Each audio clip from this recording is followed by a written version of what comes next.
जय हिंद दोस्तों। मेरा नाम है जगदीप सागर।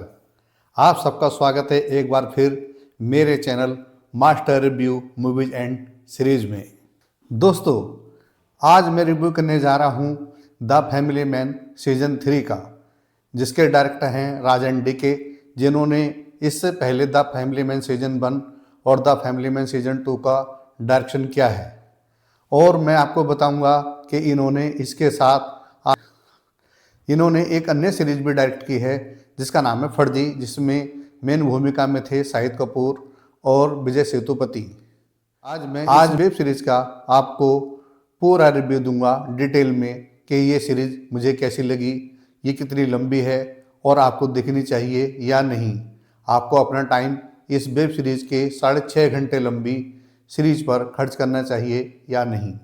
द फैमिली मैन सीजन 3 आपको देखने को मिलेगी अमेजन प्राइम वीडियो पर, जहां पर इसको स्ट्रीम किया गया है।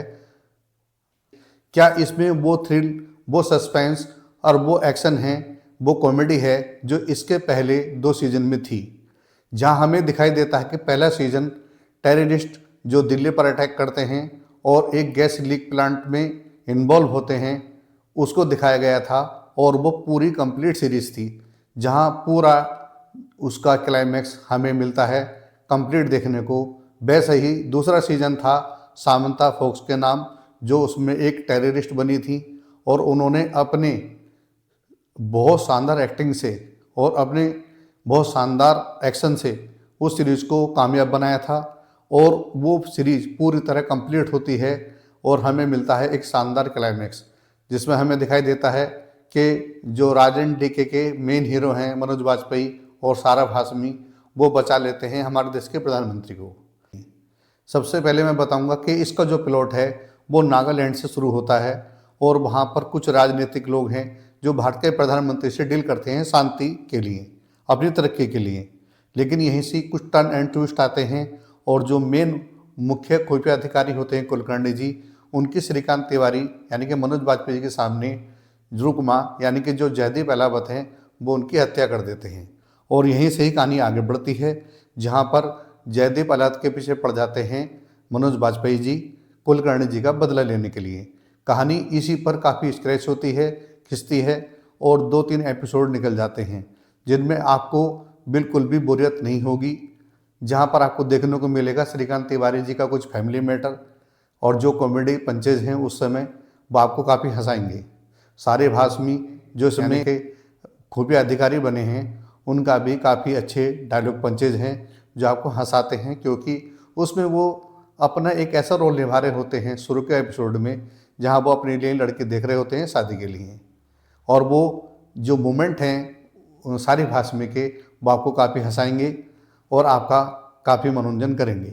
जहां श्रीकांत तिवारी जी का है जो कुलकर्णी जी की मौत का बदला लेने के लिए रुकमा के पीछे पड़े हैं, वहीं एक अन्य प्लॉट है रुकमा का, जिसकी भूमिका जयदीप अहलावत ने निभाई है। उनकी पत्नी का मर्डर हो जाता है और उसका सारा इल्ज़ाम जाता है हमारे श्रीकांत तिवारी जी पर, और वो भी श्रीकांत तिवारी जी को खोजने निकल पड़ते हैं।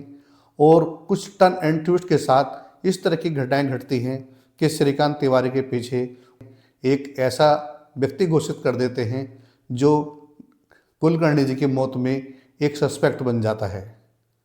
खुफिया अधिकारी की जो मौत होती है कुलकर्णी जी की, उसमें श्रीकांत तिवारी जी एक सस्पेक्ट बन जाते हैं और पूरा खुफिया विभाग उनके पीछे पड़ जाता है।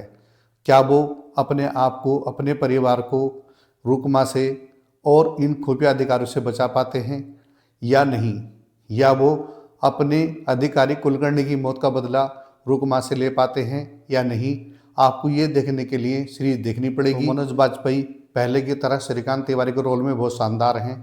उन्होंने अपने उस रोल को काफ़ी शिद्दत से निभाया है और काफ़ी अच्छी एक्टिंग की है। मनोज वाजपेयी तो खुद एक एक्टिंग स्कूल हैं हमारे भारतीय सिनेमा में, एक बहुत शानदार कलाकार हैं। अब मैं बात करता हूँ उनकी पत्नी की भूमिका निभाई प्रियामणि जी ने, और वो पहले की तरह हर एपिसोड में अपने चेहरे से जो उनके अंदर की परेशानी हैं उसे वो काफ़ी अच्छी तरह से एक्सप्रेस कर पाती हैं और बहुत ही शानदार उन्होंने इस 12वें सीजन में अच्छा काम किया है। सारे भासमी पहले की तरह इसमें बहुत अच्छे कॉमेडी पंचेस के रूप में दिखाई देते हैं और वो पूरी सीरीज को एक हल्का फुल्का माहौल में रखते हैं ताकि दर्शक किसी भी तरीके से बोर ना हो। वही अकेले ऐसे हैं जिनके कॉमेडी पंचेज आपको एक अच्छा माहौल बनाकर रखने में मदद करते हैं। उनकी कॉमेडी बहुत शानदार है, उनका कॉमेडी टाइमिंग बहुत ही शानदार है और वो अपने रोल को बहुत अच्छे से निभा कर ले जाते हैं। लास्ट के क्लाइमैक्स सीनों में उनकी कॉमेडी शानदार है जो कि डार्क माहौल में होती है। अब बात करते हैं इसके मेन मुख्य कलाकार जिसका आकर्षण इस पूरी सीरीज में आपको बांध कर रखता है। उनके डायलॉग डिलीवरी, उनकी एक्टिंग की स्किल और उनके बोलने का अंदाज बहुत ही शानदार है। जो इस सीरीज में भूमिका निभाते हैं एक ऐसे गैंगस्टर की जिसका किडनैप बचपन में हो जाता है, तो वो अपने किडनैप करने वालों को बेरहमी से मारकर भाग जाता है और बाद में वो एक ड्रग डीलर बन जाता है। यही फिल्म में अभी तक इस सीरीज में अभी तक ये सस्पेंस बनाकर रखा गया है कि वो एक बच्चा जो बहुत कम उम्र में किडनैप हो जाने के बाद अपने ही किडनैप उसको मारकर निकल जाता है और एक बहुत बड़ा ड्रग डीलर बनता है। तो वो इस वेब सीरीज में हत्याएं क्यों कर रहा है। द फैमिली मैन सीजन के जो इससे पहले के 2 सीजन थे वो पूरी तरह क्लाइमैक्स में सही तरीके से ख़त्म होते हैं, पूरी तरह सेटिस्फाई करते हैं अपने दर्शकों को। लेकिन इस बार ऐसा नहीं होता है। इस बार आपका जो क्लाइमैक्स होता है वो अधूरा है, उसे पूरी तरह कंप्लीट नहीं किया गया है।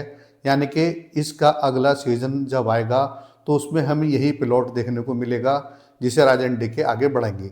लेकिन इसका मतलब ये बिल्कुल भी नहीं है कि ये सीरीज़ आपको बोर करेगी या आपको ये इंगेज कर नहीं रखेगी। कुछ 1-2 एपिसोड में थोड़ा स्क्रैच होती है स्टोरी, आपको कहीं महसूस होता है कि आप बोर होंगे, लेकिन धीरे धीरे शारिब हाशमी और मनोज बाजपेयी और जयदीप अहलावत इसमें बड़े अच्छे से कॉमेडी पंचेस देते हुए आपको बांध कर रखते हैं।